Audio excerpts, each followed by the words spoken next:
Welcome to GYAN Talk. Unlike other episodes, this particular episode of GYAN Talk is going to have only one guest. The guest tonight is the man who is one of the most admired journalists in Sikkim, and this man was actually very important thing to happen to Sikkim media, particularly at the backdrop of the media perspective polarity. On the one side, we have a group of alarmists who kind of blow up the negative things and then say, look, nothing is happening good here. And then on the other side of the media spectrum, we have nice, good journalists who only want to touch upon the good things, the sweet things that are happening in society. And this man who is going to talk to me today is one of the rarest of the rare journalists who always brings that balanced perspective. And also in terms of the linguistic proficiency that he brought into Sikkim media, he has kind of revolutionized, to put it that way, in his own right. So please join me in welcoming my guest tonight, Pema Wangchuk. Thank you so much for coming to my show. I was, in fact, a little hesitant to invite you, knowing that you are not seen in public forums most of the time. You are basically a that's what I thought, desk person who would sit and work through the backstage. But anyway, thanks for coming. My first question to you would be, Sikkim definitely was never a place for job of journalism. Even today, it's not a place where you can, as a journalist, make a lot of money and a lot of fame. But what made you, make this decision to come to Sikkim and work as a journalist? I don't know how much time you have, because this will take a long story. But it's fate, I think. Right. And I've been extremely lucky. Right. I think it's luck and fate, and it's destined probably, because my maternal grandmother is from Sikkim. Okay. And she was married in Chumirchen, that's near Kalimpong. Mm-hmm. So my mother's half Sikkimese, half Bhutanese. Mm-hmm. And I always kind of associated more with the Sikkimese side of Okay, her okay. thing. So when I was small, when I was really young, growing up all over the country, my father was in the army. So I used to have this encyclopedia, and you would kind of keep getting lost in the encyclopedia about the galaxies or whatever. And there was this one section that fascinated me, which was this, I don't know, maybe 4 sentences, which was about Sikkim. And it talked about the Tista and the record number of butterflies that you have here. And that really fascinated me. So and I just grew up introducing myself to people as Sikkimese, because it was much easier to tell them that I'm from Sikkim than to explain to them where Kalimpong is from. It's basically not your career, it's the family ties and... No, I don't have any family here. It's just that so happened. No, so that was there. That was one. I'd never visited Sikkim. Okay. Like, I'd never visited Sikkim until I actually worked here. But then, of course, fate played a role. My first marriage was here, so I ended up here. And I worked in Nepal for a year in journalism. That's where I got introduced to it. So I didn't understand opportunities. I didn't even know journalism when I started in Sikkim. So I was here. I ended up reading Inside Sikkim Against the Tide. And I said that if I want to continue in journalism, this is the guy by GYAN Talk. This is the guy I want to work with. So do you, in hindsight, do you think that book by Mr. Kaji kind of ignited your journalistic fervor in you? I won't say that. I mean, it convinced me about with whom I want to work with. Because, I mean, I discovered journalism in Kathmandu. So there are these 2 people whom I thank for getting me into this profession, and whom people who don't like me can blame for bringing me here. So there's Kanapani Dikshit, who was the editor of Himal. Okay. And so he introduced me to the world of writing and journalism. I had no clue of what this profession is about. I mean, my understanding of journalism was Clark Kent and Peter Parker. I mean, that's it. Right. So yeah, he introduced me to the world of writing, what stories can do, some fascinating stuff we did for the 1 year that I was in Himal. And Jigme Kazi, like, yeah, for giving me a job when even I wouldn't have hired myself. I mean, I didn't know the language, I didn't know the place. Right, All I wanted right. to do was tell stories. Yeah, so You know, English-based media is basically Gangtok-centric. As far as Sikkim is concerned, it's basically targeted to limited readers who can read English. So, did the limitedness of the impact and reach bother you as a journalist? Because as a journalist, you would like to reach out to far and wide, whereas you as an English journalist would be reaching out to very small group of people. Yeah. I mean, in the initial years, I won't know any better because I still don't know who my readers are. But in the initial years, yes, I wouldn't know any better. What Gangtok? When I started off in journalism, that's '94. When I started off in journalism in Sikkim, you would not even go down to Talung, right? I mean, that's how Gangtok-centric journalism was. Yeah, it was Tashiling Secretariat and maybe a couple of press So conferences. you didn't think about who you are reaching out to? Not really. I mean, I was just so thrilled that I could just write stories. Right. And if two people kind of noticed the story and commented, I mean, that was such a high. So, and which was nice, yeah, because I could make my mistakes and no one would notice. Yeah, so, yeah, it would, but down the line, I mean, as we continued, then it would kind of frustrate you. And that we work so hard at a story. We think it's important, but not enough people are reading it. Right. But conversely, what was happening in Sikkim and what has been my experience is that the people who take decisions are reading you. And they, along with us, have this mistaken sense of how important or powerful you are. So they respond. Right. So you do end up having an impact. So you might not have a groundswell of public opinion building for what you write, but you just kind of reach out to the right people and affect or influence ideas. Right. And as like I said in my opening statement, you are one of the most admired journalists. I've talked to lots of people who kind of admire your way of writing, and one of the things that people admire about you is your balanced perspective. You are not pugnacious. You are not alarmist. You are not, too focused on negative. Neither you are too focused on the sweet and good things on the other side. You bring that balanced perspective. Is that a conscious effort on your part, or is that how you have always been doing?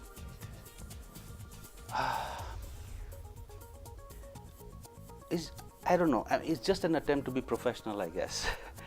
Yeah, because that's what our line is about, to be able to tell, not put too much of your opinion into it, into reporting of features, but try and paint as close a picture with facts as possible and respect the intelligence of your audience, of your readers, to be able to figure out what we are trying to say. Right. But people must have criticized you for being the way you are. What has been the main criticism against you, if you are aware? I don't know. I mean, I'm almost asocial in that sense. I mean, like you mentioned, I've not seen out much in public, and people are very polite on your face. Right. But yes, people have had. I don't know. They might have some groups might want us to be more aggressive. Other groups might want us to tone things down, and you wear that as a badge of honor when, let's say, if you're talking politics, which does not really interest me. Like, I don't really want politicians to be great friends with me or dislike me either. But so, if there are these two political camps and neither of them is consistently happy or upset with you, I think that says that you're doing something right. So we've been at the receiving end of criticism, even violence, a couple of times, from both sides, and that I think kind of that I can live with. Okay. But yeah, of course, there would be people who'd say, okay, you were too soft on this, or you did not focus enough on this particular issue. Yeah, we get to hear that. But my only defense to that is, let's see which issue really, I mean, if this issue is really important, it'll last long enough, and we will end up doing it more strongly. So. Right. Okay, so now let's talk about your own personal opinion about yourself. As a journalist, what do you hate yourself? What do you hate about yourself? I mean, yeah, one of the things that I'm really embarrassed about, I don't know, hate. I I don't hate anyone. Why would I hate myself? Yeah, but no. But something that I'm really embarrassed about, and something that I wish I could still, I think I still have time to improve on that, is that I've still not become proficient enough in Nepali. Of course, I can get by at a conversation level. I can read and translate from Nepali, but I cannot write in this language. And we are performers, right? So, I mean, it might not be in front of a camera, but every time we write something, it's a performance. And we want an audience for that. So, I think that if I could write in Nepali, I would probably be able to reach out many more people. I don't know. And it would make sense. It would be respectful also on my part to be able to write in the vernacular. And once I've got Nepali, then I could learn Bhutia, Lepcha, but that's not happening, right? But the lingua franca, I cannot write in that. I mean, that really upsets me. Has that kind of been a hurdle for you to kind of endear yourself to the society, to get more attached to the society, or more engaged in any way? I don't know.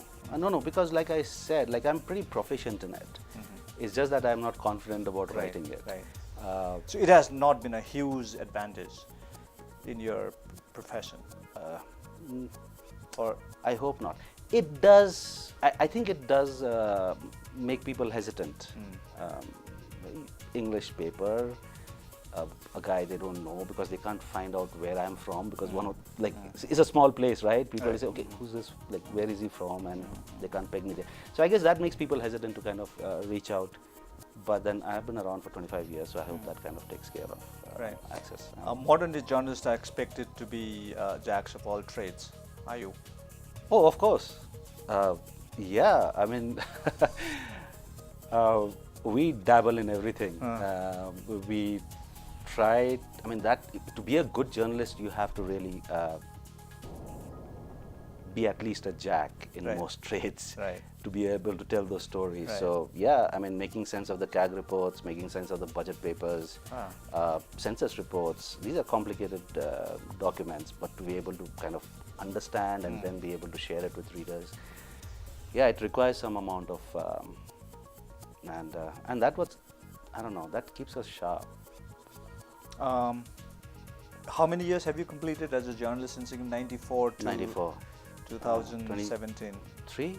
Yeah, 23 years. So, in 23 years of your journalistic career, what has been the toughest hurdle? Something that really bothered you all along and still perhaps bothers you? I mean, there's lots. I mean, if you're talking about the profession, or we're talking about, I mean, one, of course, is, I don't know. I mean, I've been around Merchandising? It's, I mean, of course, there is, sometimes you get a sense that you're almost kind of writing in a vacuum, right? So there's not that kind of, you don't get enough response. But I don't know, but that's probably our own failing. We have to work better at kind of connecting with the people. That's one. But that's, we can still get fine, because so long as we know that people are reading you. The other is, of course, the general lack of professionalism. And what happens when I'm talking about a vacuum, it's not so much as I want people to know what I'm writing about. It's more about building pressure, because I think we end up celebrating too much mediocrity. So when you call me an admired journalist, I was thinking, I mean, like, that's a very mediocre level of things to respect. But I mean, what happens then is, if there's no pressure on me from my readers who say, okay, that was like not at all impressive, this is like too lame, that doesn't make sense, you could have done better. If I have that from my readers or even my peers, that is pressure on me to improve.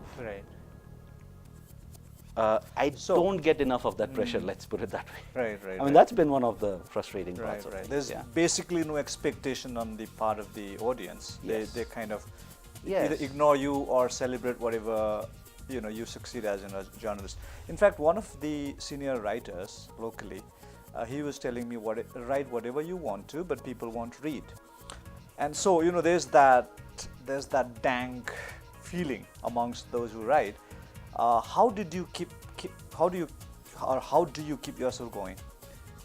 when there's absolutely nothing from the other side? I mean, there are many ways. One is you just don't have the concept of that. Don't be I'm sensitive. so happy. I mean, like really. I mean, I'm so thrilled that I can do this, right? So, I mean, I just hope people don't notice, right, that no one is reading you because they won't have you writing. So I don't know. One is that. I mean, I'm so thrilled about being able to do this, being able to write, speak my mind in a way, and have some audience for it. So that keeps me going. But like I said, it's not as if people don't read you. I mean, people might not respond or recognize it, but we have an effect. I mean, the media has an effect in how the people think about what they think are the priorities for them. So in that kind of reassures me that we are relevant. And it's important. I mean, it's also believing that what you do is important. And I can understand in a daily newspaper or in a daily news program that you might do, you can't be like important and relevant every day. But I don't know. I mean, if you do something important and significant once in your life is good enough, right? We get to do that much more often than that. Right. So so I think I believe that it's relevant what we do. And that keeps me going. And if there is a general lack of feedback, then that would be the pressure that keeps you thinking on what do I do better? How do I make sure that what I think is an important message reaches the people? Right. So yeah, that Right. I mean, not that we think about it all the time, but that's Right. there. Right. I think if there's any struggling journalists or writers who think that people don't respond to what I do, what I write, I think what Pema is saying is very important for us to understand, that we cannot be important and relevant on a daily basis, but if we can make sense through what we write once in a lifetime, that itself is a huge achievement. Here we have to take a very short break. When we come back, we'll continue with this very fascinating conversation with Pema Wangchuk. Welcome back to the show. I forgot to, in fact, mention it earlier in my opening statement that Pema Wangchuk is recently conferred with the Kanchenjunga Kalam Puruskar, and in 1914 he was also awarded with Sikkim Sewa Award. So here we have Pema Wangchuk, and now I was going to ask you about your personal goals in life, if that is not impinging too much into your personal life. No, personal goals. I mean, at a personal level, I've got 4 kids. I hope I can raise them well. Yeah, that would be the greatest goal for any father. That's there, and yeah, but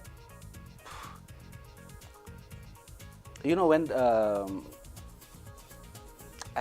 this is something that someone mentioned about journalism and my having been here for 24 years and stuff like that. And so yeah, they were being polite and saying the nice things that you've said. And I said, I don't know whether you can say that for someone who's only got failed newspapers behind him. So just about every newspaper I worked with since '94 is now folded up. And not that I carry that problem with me, but what I realized about, I don't know, 10, 15 years back was,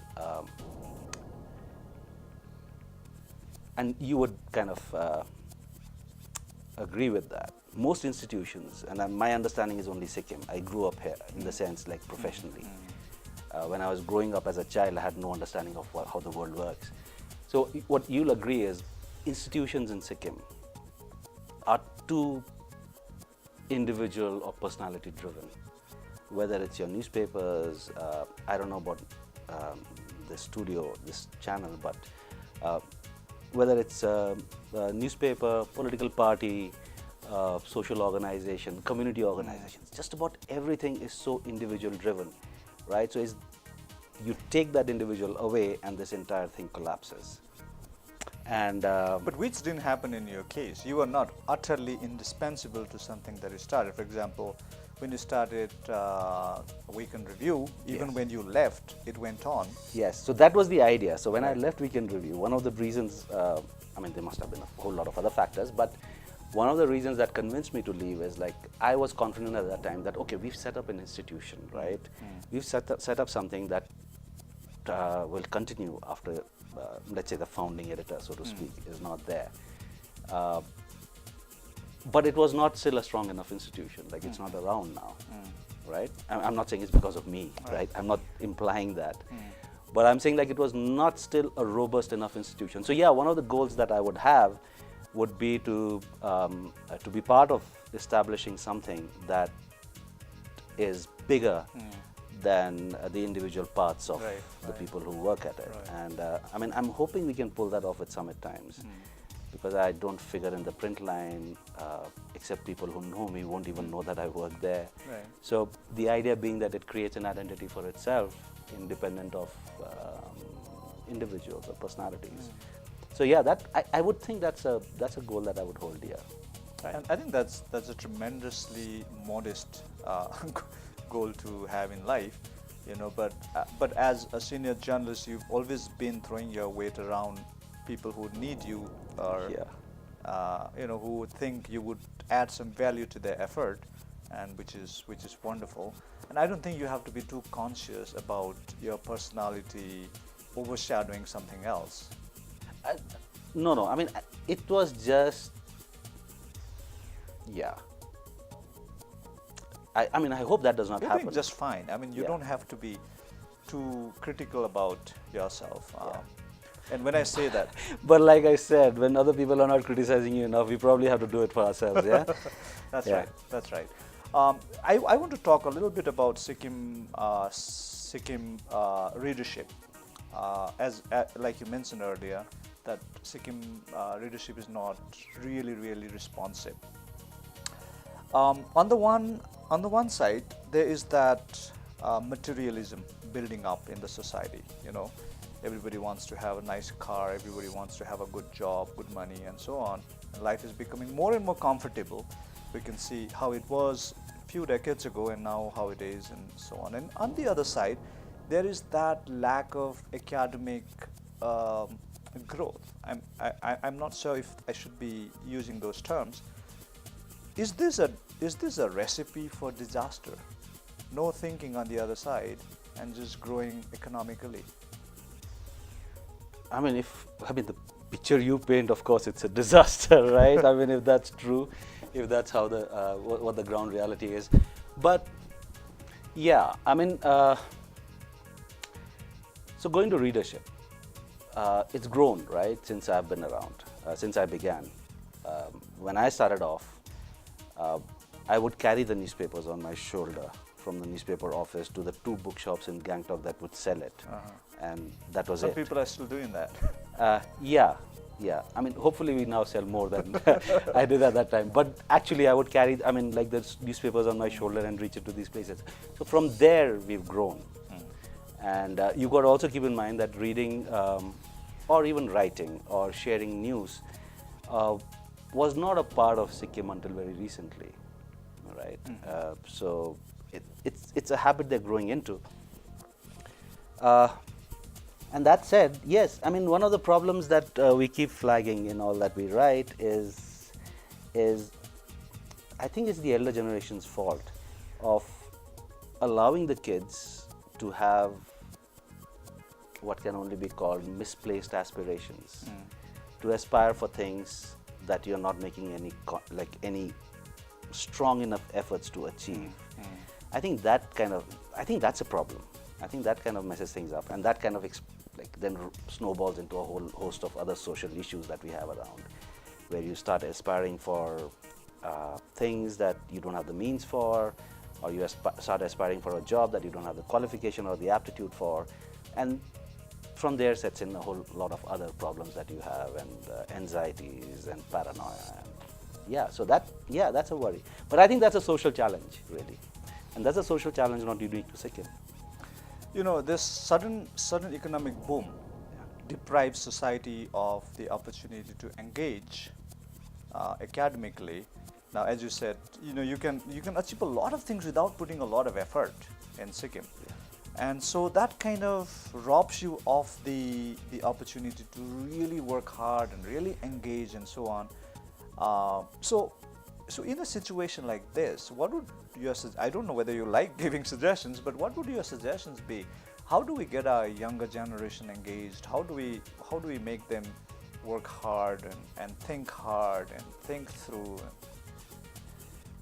Yeah, I mean, yeah, we take up these issues quite often in the paper as well.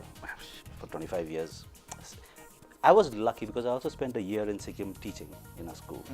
So, I mean, not that 1 year of teaching is any insight into the kids, but it did give me some idea of what we were doing wrong, probably, with the kids.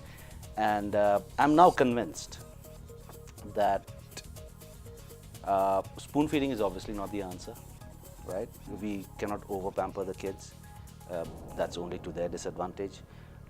But even as, let's say, the system, the society tries to over pamper kids in these very materialistic ways, it does not respect them enough. And I think that's where the fault lies. We have to respect the kids more. And when I say respect, it means giving them a classroom that shows that I, as the person responsible for giving them the classroom, have made the effort to make it student friendly, to make it learning friendly. We don't do that.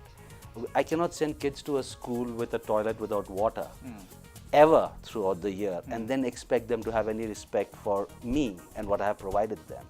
So I think that's what we need to do. We respect them as individuals, we respect what they deserve. We give them schools, we don't give them playgrounds. I mean, kids grow up in Gangtok without access to a park. Yes. And it's Gangtok, the capital, right? It's not even safe for them to play outside anymore. So when I do that, I'm not respecting their real requirements, nourishments, let's say, for growing up. So I think if we do that, we send out a message that, okay, I look out for you earnestly.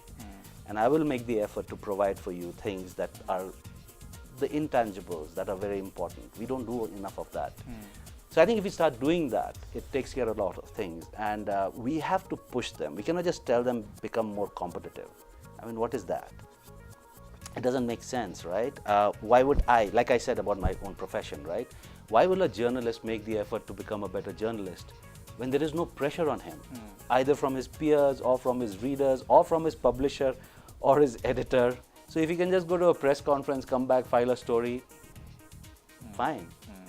But yeah, so until we kind of give them more challenges. Yeah, you picked up some interesting points, lack of physical space for our children to play around, and then also, little insight into children's other aspirations, perhaps they can't articulate, but we are not perhaps able to read them or delve into them. As a journalist, did you ever write about lack of space in Gangtok? Oh, yes. And what was did you get any response?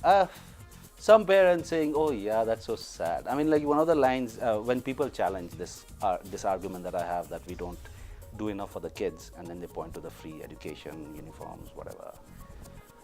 So one of my kind of response to them is, you got to just look around and the names of your taxi stands and parking lots to know what we do to the kids. I mean, there's a taxi stand called Old Children's Park taxi stand.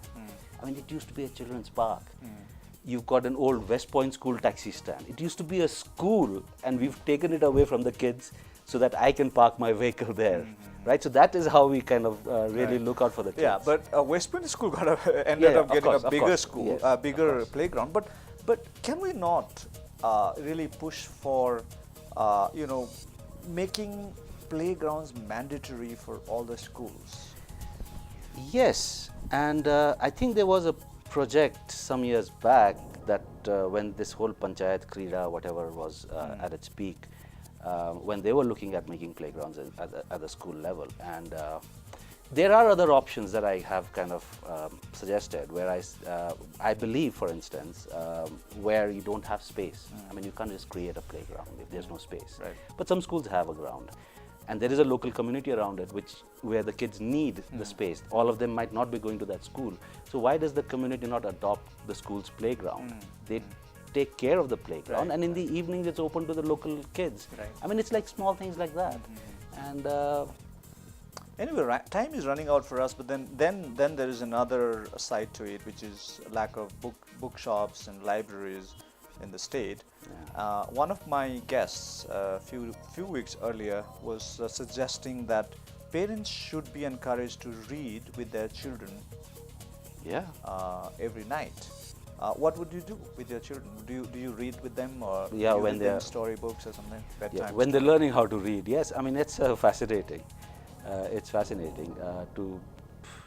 You're lucky if you can spend the time with the Yeah. kids reading. Yes, I But you think know it's what? important. There are no enough bookshops is a lame excuse, because recently my wife visited a bookshop. I will leave nameless, and she found wonderful books in that shop, classic books for children, and she picked them up, and now she's reading those books to some school kids. And so it's not that we don't have enough bookshops. We have bookshops, we have books there, but it's that we don't go there and buy Yes, them. it's you the know? chicken and egg situation, Yeah, right? yeah. I mean, do you get the readers or the books? No, of course they are. I mean, if you want books, I mean, we even have a library if you can find it in that big building somewhere. But there is a library as well. You can become members. You can borrow books from there. Unfortunately, we don't have. So, Gang Talk. We're talking about Gang Talk, yeah. But do all our schools have a well provided for library? So there's that as well. And I mean, books. It goes without saying. Of course, books are necessary. Like, what are we going to have if a generation grows up without reading? That's going to be such a sad scene, Right, yeah. right. So yeah, you got to have books. You got to have book clubs. You got to have book discussions. And now Sikkim has so many published writers. It doesn't take much to just pick them up, ask them to spare a week in a year when they are home for holidays, and just take them around to all the schools where they talk about their books and the writing. I mean, it just opens this whole world to the kids. Right. I mean, they would be the right models to share. I don't know. Yeah. I couldn't agree more, and I actually wanted to snatch that question out of your mouth. कि किताब बिनाको यो एक पुस्ता बितेर जाँदा कति ठुलो हामीलाई क्षति हुन सक्ला र किताबको कमी छैन, किताब चारैतिर छन्, खोज्यो भने भेटिन्छ, तर किताब किनेर नानीहरूलाई पढ्न लगाउनु पर्ने एउटा ठुलो आवश्यकता हाम्रो समाजमा खट्किएको छ। हाम्रो यो आखिरी सेगमेन्टमा हामी पेमा वाङचुकसित सिक्किमको जर्नलिजम विषयमाथि आज बेसी चर्चा गर्नेछौँ। हामी लिँदैछौँ छोटो break.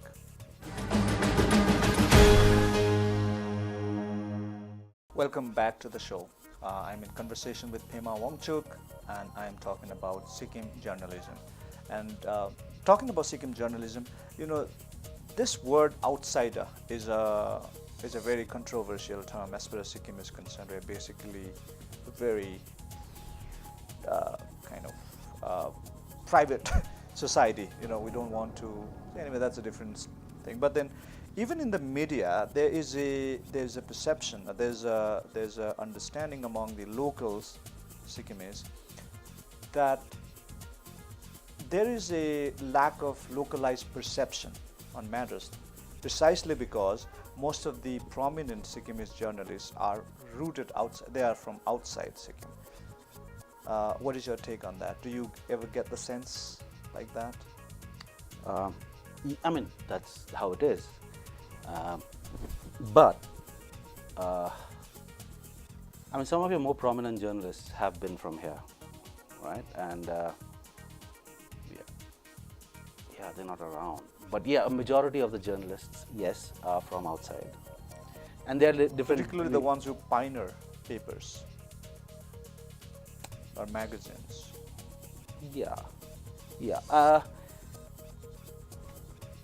It's a combination of factors, really, right? I mean, because this is such a profession that was so, it's still, it's not in infancy anymore. When I joined, it was nascent, right? So at that time, what would bring a local kid into journalism and risk all of his future or her future in this line? So they would not, because it was much more easier and much more relaxed and much better paying, and as much contribution to Sikkim if they picked up a government job. So that just kept a whole lot of people away. And like I said, I mean, journalism is not something that has been around Sikkim till very recently. So that, of course, didn't bring too many of the youngsters. It's been, yes, to Sikkim's disadvantage, because take my case. What I learned in 25 years about Sikkim or the nuances of the stories here, or the issues that I think are important for Sikkim, it would take a local kid, what, 3 years? And they would get it because they are from this place, right? So, and I see that happening. I mean, I've had the privilege to work with a lot of very promising young kids who are all Sikkim subjects, right? If that's a qualifier of who qualifies to be Sikkimese. So, and who are, who I get a sense are serious about this line. And I've seen them grow, right? Because I think it is wrong to say that a local kid starting in journalism, we're talking that age, starting in journalism would know anything more than a kid from, let's say, Kalampong, Darjeeling, Delhi, Bombay coming to Sikkim, because you'll have to accept a lot of the kids are also growing up unaware of what Sikkim is. If you're talking about the issues and the politics and the background and the histories and the inter-community relations, lots of kids grow up with no understanding of that except what they've heard around the kitchen table. But because they've grown up here, they're organic to this place, they'll pick up the nuances much quicker. Right. So that I see happening now. Right. And Not do you enough, and but do you ever do you ever sense do you ever feel the sense of public frustration at not their cultural nuances not being somehow factored in the overall presentation of media in Sikkim? Yeah, but I would not blame, like I said, I would not blame it on journalists who are from outside. But do you you get that sense? Yeah, you do. And especially in these present times of hypersensitivity, where a spelling mistake can get people upset. Right. And as journalists, we're jack of all trades, we're not experts in anything. We make these faux pas quite often. Right. And earlier, people, like when I started off, or even later, people would kind of let it slide. Right. But now they don't. So now, do you see some bright young kids, local kids, coming into local journalism here? Yes, maybe not enough. Maybe not enough. Probably we don't pay them enough. But yes, I do, and I'm pretty sure they'll become important assets that you have. So are we headed in the right direction right now? Yes, I mean, like someone asked me this question some days back about change, journalism, and whether it's going the right way or not. I mean, so long as we are around and we are moving, it's good. Yeah, and I mean, I come from a generation, and Sikkim has my generation people who just complain, who complain about how everything has gone bad, everything has gone down the drains.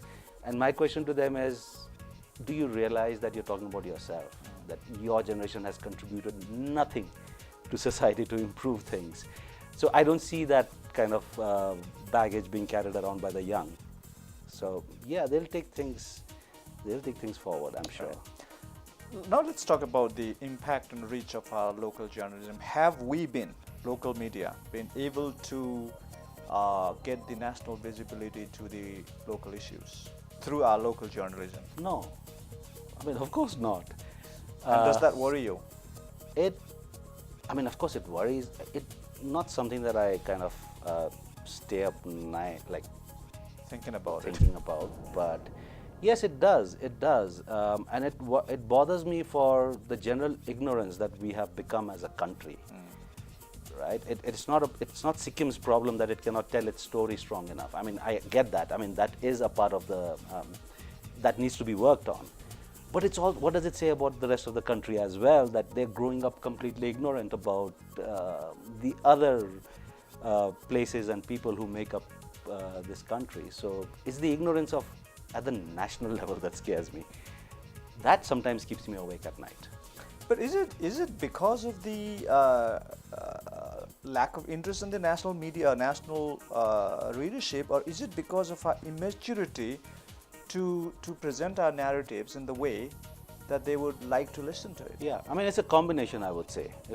I mean, we don't have any national media. Right. We have Delhi media, and we have regional papers. Right. So what we are suffering in Sikkim is what Tamil Nadu is suffering, or what Nagaland is suffering, what Himachal is suffering. Even Haryana is suffering really. So, so that's a problem we share in common. And yes, it's like when I said it's a combination of factors. Yes, I mean, for instance, I take a part of the blame, like being senior, as I am now in the profession. I should have made more efforts to kind of write regularly for what we call the national media, so that Sikkim stories from a Sikkim perspective get published there more often. And yeah, to that extent, yes, I, along with the rest of my profession, take part of the blame. And yes, and now that you mention it, we should probably think more about bridging that information gap. And that's important, I think. Yeah. Yeah, I mean, it's high time that we come out of this little bubble that we've created around ourselves. And Yeah, it's so relaxed, and like I said, there's no pressure on me. Like no one is missing my writings in, I don't know, Times of India. So why will I write there? Right. So yeah, you got to kind of keep pushing us. Really. Exactly. Now let's talk a little bit about the professionalism in terms of making money. You said that you got few papers that failed, that you started and failed. Did you mean commercially?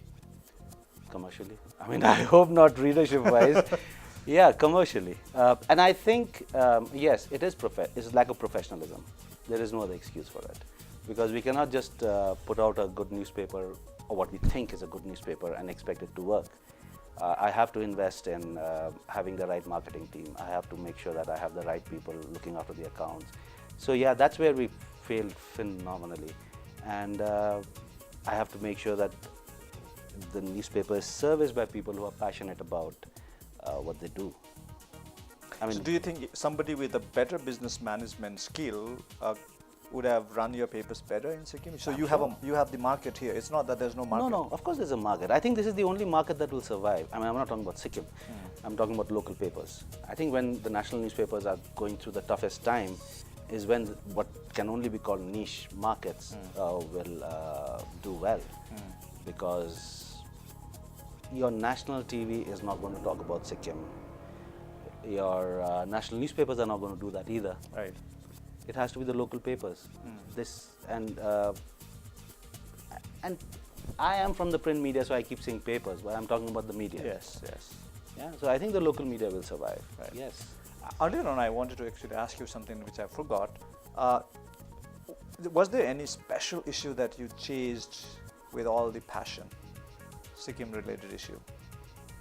Yes. I mean, when I started off Right.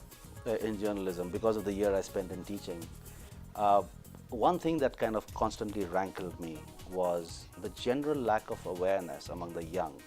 And I'm not talking like the young were ignorant. It was that the elders were not telling them enough about themselves. So one of them was this kind of complete blankness when it came to history or the stories and the places. So I initially, as I did a lot of those stories. And but one thing that I've really stayed with is, and it's with limited success, has been substance abuse really. Because we realized very early, 15 years back, I think. Yeah, 15 years back, when we said, this is a big problem and nobody's doing anything about it. So if you were asked to enlist 5 major Sikkim problems, what would they be? I don't know. Okay, substance abuse. Yeah, substance abuse, yes, but these are all linked, right? So these would all come down to the youth. So there's substance abuse. Of course, there's suicides, right? And I'm not saying that they've gone up or gone down. My problem is that no one is doing anything to stop it, because even one death is too many.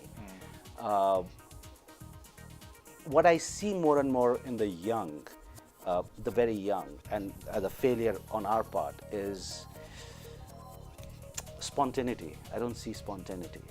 This easy excitement that you want the young to have. So this jadedness that we are giving them now, that worries me. That worries me. And it's a very kind of, not a black and white thing, but this is something you sense. You don't sense that spontaneity, and I think that's a major failing. I think our education, and that's again across the country, in Sikkim it's easier to correct because it's such a small kind of group that you work with. So I think that's there. And I think at the root of most of these problems is a refusal to instill at the home levels this or support inquisitiveness. So I think if we give the kids inquisitiveness and we give them spontaneity, I don't know how we'll do that, but if we could give them these two, they'll take care of themselves quite well. We don't allow them to ask questions. I mean, that's culturally not part of here, right? Exactly. I mean, that's you are That's a right. kid asks a question and say, oh no, that's how it is. In the classroom, We don't at let home, them sit when the adults are sitting and talking together. oh, that's crazy, yeah? Yeah, because probably we don't talk sense. So we don't want the kids to wisen up to that. Yeah, I think that's such a problem. I mean, I remember once saying that one way to clean up the political system is that if we made it a practice to take the kids for political speeches. I mean, why should that not be the case? Why should I not take my 6-year-old son to a campaign meeting? And listen That to, will, and that will probably make the politicians behave. Because this kid will come home and say, I mean, like, you've been wasting your time with this guy, like, I can speak better than that. No, but I think that's one way to kind of, get some, Right. it's all to do with the youth. I mean, I'm kind of obsessed with how we take care of the young. Right. Anyway, so we are basically going back and forth into societal issues and our journalism and so on. Now, before we wrap up, let's talk about our journalism a little bit. With the standard of Sikkim journalism, are you happy? Are you satisfied? Are you not at all happy? How do you rate? I'm not happy. I mean, if I was happy, then I would have to retire. I mean, it's done. The work is done or whatever, not even satisfied, really. Because I think some of the young kids we have, they are capable of so much more.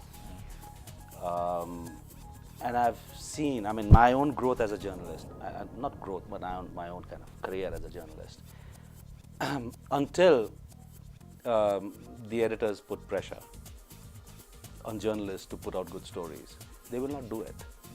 One is the general hesitation about are my ideas good enough and things like that. So, and I see some of the young kids, I've seen these sparks of brilliance that they've come out with, and they do not do that on a often enough basis. So that's a worry. And I mean, Are we training our journalists, or I don't know whether you can train. I've got no training. You don't really. no mentoring, as in? I hope. Yeah. I don't think we're doing that enough. Right. I don't think that we're doing that enough. And one of the problems with journalists is that very quickly we start thinking that I know a lot already. Right. Right. So I don't kind of seek out people to help me. So has evolve. that arrogance set in already In me? amongst younger generation? Oh yeah, I'm sure. Among some it would have. Yeah. But then, I mean, that's to their failing. They'll never improve. Someone else will overtake them. But like, I mean, we are in a profession, and I said this recently to another friend. I mean, that's everybody knows this about journalism.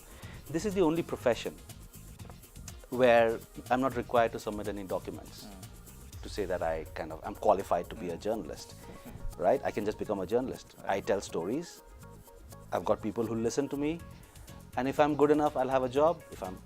Otherwise, I don't know, become a politician. But so we enjoy that luxury, freedom of speech and all that. But the only requirement for us is to be inquisitive and to ask questions.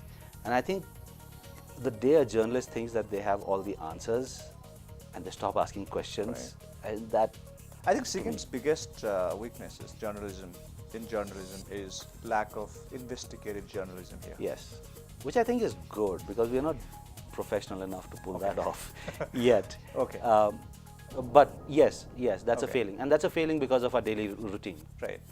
And let's not go into that. Yeah. Let's now talk about final question about the language, particularly English. Of course, I have talked to a lot of Nepali journalists and senior ones, and they have said, yes, our standard of language is much lower than it should have been, even in our mother tongue, our vernacular. And English, of course, sometimes it's terrible and sometimes it's okay. It's entertaining. Yeah. Yeah. Yeah. Why is it that our language is so poor? I can live with the language. I can't live with the lack of professionalism. I mean, living with it. But anyways, yeah, so it's, you know, one is, like I said, there's not enough pressure on us to improve. Because language is the easiest thing to correct. I mean, all you need is one person who knows the language and he'll clean it up for you. But the same mistake, you know, Yeah. repeatedly made. Isn't that frustrating? It's a habit. It's like called muscle memory. That's the only way my hands will type. Yeah, it is. It is. And like I said, my worry is not with the lack of the language skills, because I've never rejected, let's say, an interested journalist because of lack of language skills. The No, but we only normally thing we tell, do, we yeah? normally tell our school kids to read newspapers. That will help you hone up your, you know, linguistic talent. Yeah, But bad idea. I mean, local papers, no, I don't know. Yes, I grew up with my father telling me that I could never read newspapers.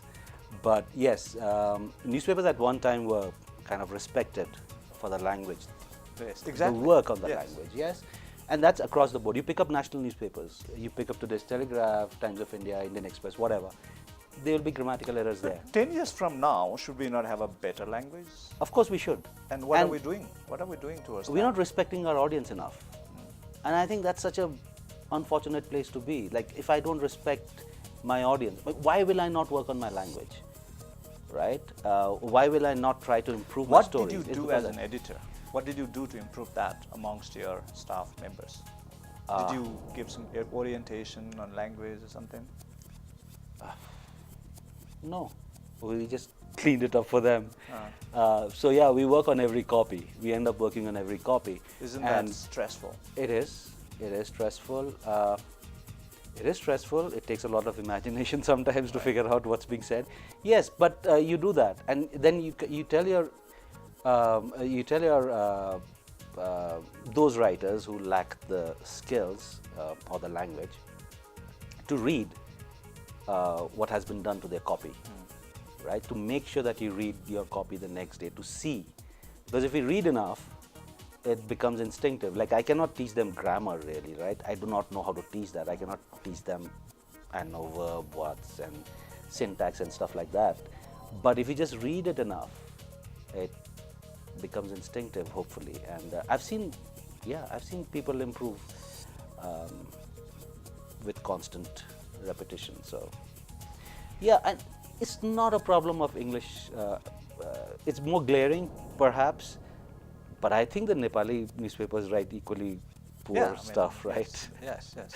Yeah, so that language is a problem. I think language is a problem for the future generation, really, because my worry is that we are creating now a generation that is not going to be, I mean, conversant, yes, right? I can get by in Nepali, I can't write in it.